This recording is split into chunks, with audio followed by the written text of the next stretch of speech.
Hello everyone, this is Deepika Patil, myself a counseling psychologist, and today I'm going to describe you about correcting your child's behavior. It happens with us that many a time that our child is not listening and we get confused at how to deal with the certain kind of behavior. So in this video we'll try to cover few topics like changing your child's behavior, what is normal behavior, part 2 well-being, time out methods, encouraging your child, and rewards methodology, what is ADHD or SPD, things to consider, right? So let us start. I think this will help you out to dealing with your kid. So what you can do to change your child's behavior? There are many things that can cause a child to have temper tantrums, emotional obstructs, and general bad or unexpected behavior. These can include biological reasons like being hungry or overtired. They can also include emotional reasons like not being able to cope with or describe their feelings. Their environment can also influence behavior. So mainly it is necessary to find out reason behind the particular unexpected behavior from child. If you know the correct cause, then it becomes easier to treat the child accordingly. So before you correct your child's behavior, it is important to understand whether it is normal or not. So let us understand that what is normal behavior for child. Maybe if it is normal for you, it couldn't be normal for your child. So it is very important to understand first. So normal behavior in children depends on the child's age, personality, and physical and emotional development. A child's behavior may be a problem if it does not match the expectations of the family or if it is disruptive. Normal or good behavior is usually determined by whether it's socially, culturally, and developmentally appropriate. Knowing what to expect from your child at each age will help you to decide whether his or her behavior is normal. So what can I do to change my child's behavior? This is a question arises in the mind of each and every parent. Children tend to continue a behavior when it is rewarded and stop a behavior when it is ignored. So consistency in your reaction to a behavior is important because rewarding and punishing the same behavior at different times confuses your child. When you think your child's behavior might be a problem, you have three choices. First, decide that the behavior is not a problem because it's appropriate to the child's age and stage of development. Second, attempt to stop the behavior, either by ignoring it or by punishing it. Introduce a new behavior that you prefer and reinforce it by rewarding your child. So then let us discuss further in detail about the same things, path to well-being. So here we'll provide few methods you can use for managing certain behavior. So the best way to stop unwanted behavior is to ignore it. As we discussed earlier, this way works best over a period of time. When you want the behavior to stop immediately, you can use the timeout method. So how to use timeout method? Let us discuss about this. Maybe you must have faced this in your childhood because your parent must have tried this on you. So decide ahead of time the behaviors that will result in a timeout. Usually tantrums or aggressive or dangerous behavior, right? Choose a timeout place that is uninteresting for the child and not threatening, such as a chair, corner, or playpen. When you are away from home, consider using a car or a nearby seating area as a timeout place. When the unacceptable behavior occurs, tell the child the behavior is unacceptable and give a warning that you will put him or her in timeout if the behavior does not stop. Remain calm and don't look angry. If your child goes on misbehaving, calmly take him or her to the timeout area. If possible, keep track of how long your child has been in timeout. Set a timer so your child will know when timeout is over. Timeout should be brief, generally 1 minute for each year of age, and should begin immediately after reaching the timeout place or after child calms down. You should stay within sight or earshot of the child, but don't talk to him or her. If the child leaves the timeout area, gently return him or her to the area of consider resetting the timer. When the timeout is over, let the child leave the timeout place. Don't discuss the bad behavior, but look for ways to reward and reinforce good behavior later on. Now, let us discuss about how to encourage a new desired behavior. You have given the punishment to the child, but then after you need to inculcate that required behavior. So, one way to encourage good behavior is to use a reward system.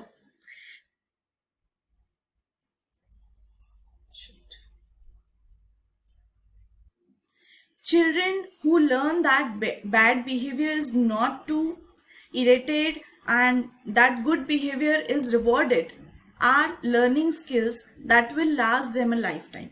This works best in children older than 2 years of age. It can take up to 2 months to work.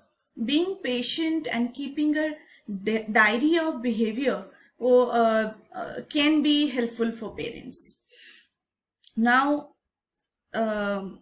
when we are talking about this, be careful that you should keep in consideration that what is the age of your child. Accordingly, you'll have to try this methodology. So choose 1 to 2 behaviors you would like to change. For example, bedtime habits, toothbrushing, or picking up toys.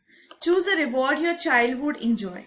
Example of good rewards are in extra bedtime story, delaying bedtime by half an hour, a preferred snack, or for older children, earning points toward a special toy, a privilege, or a small amount of money. Explain the desired behavior and the reward to the child. For example, tell the child, if you get into your pajamas and brush your teeth before this TV show is over, you can stay up a half hour late. So request the behavior only one time. If the child does what you ask, give the reward. You can help the child if necessary, but don't get too involved, because any intention from parents, even negative attention, is so rewarding to children. They may prefer to have parental attention instead of reward at first. So transition statements such as in 5 minutes, playtime will be over are helpful when you are teaching your child new behavior. The system helps you avoid power struggles with your child. However, your child is not punished if he or she chooses not to behave as you ask. He or she simply does not get the reward. So let us talk about rewards, different types of rewards when we are talking about rewards giving. So some good ways to reward your child is, first, beat the clock. Good method for dawdling child. So ask the child to do a task, set a time. If the task is done before the timer rings, your child gets the reward.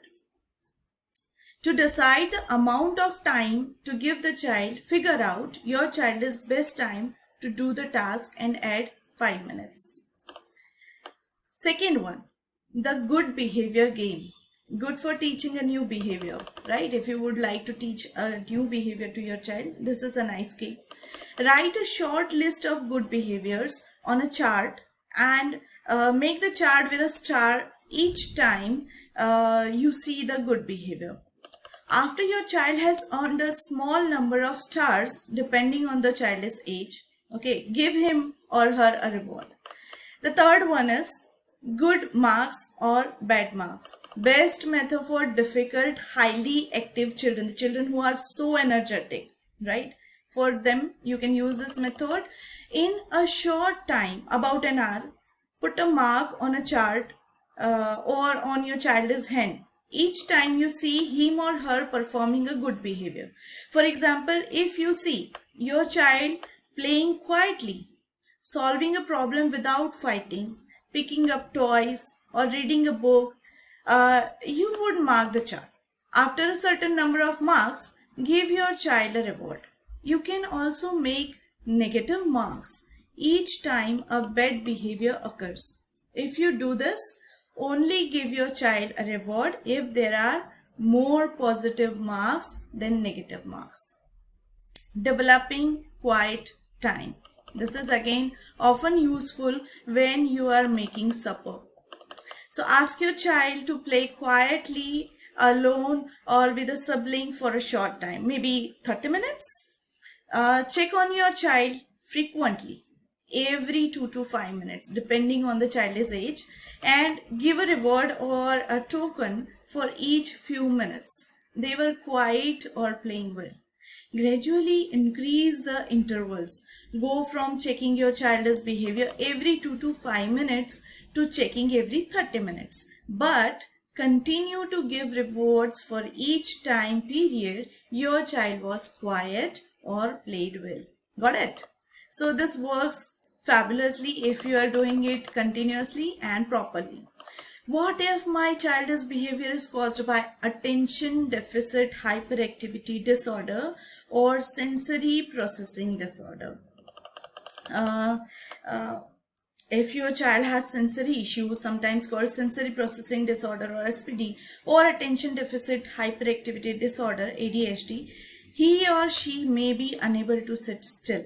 Children with SPD and ADHD also may have very limited self-control. This can make parenting more challenging. Children who have these disorders often do not respond to punishments or reward.